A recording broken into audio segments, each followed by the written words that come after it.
Eh bien, Mathias, quelle imprudence que de faire venir deux universitaires,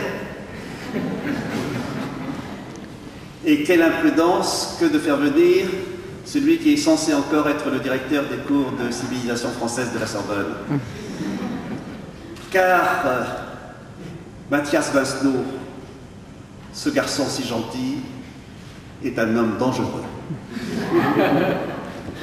Il est dangereux pour l'orthographe, les arrière-saisons, A, 2, R, I, E, accent grave, E, R, S. Mais c'est tellement mieux de ne pas faire de l'adverbe un invariable. Cet homme est dangereux pour le lexique, car je n'ai pas fait la vérification, mais je ne suis pas sûr qu'on puisse trouver dans un dictionnaire le mot calviteux qu'il emploie. Moi, j'aurais été plus pervers encore, j'aurais écrit calvicieux.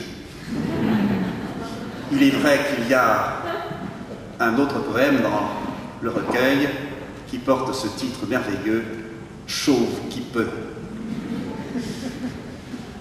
Dangereux pour la grammaire, car on nous a appris la concordance des temps, et voilà qu'il nous propose la discordance des temps.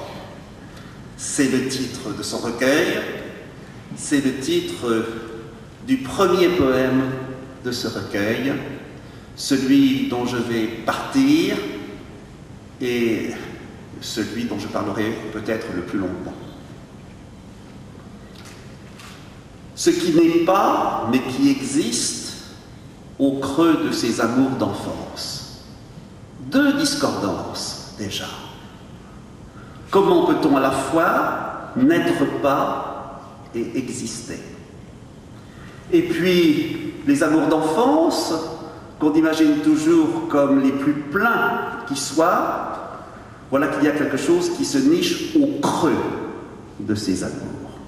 Et vous le comprenez aisément, la discordance, elle est là, et c'est la discordance volontaire, et c'est celle qui sert de point de départ, mais aussi de centre de tout ce recueil.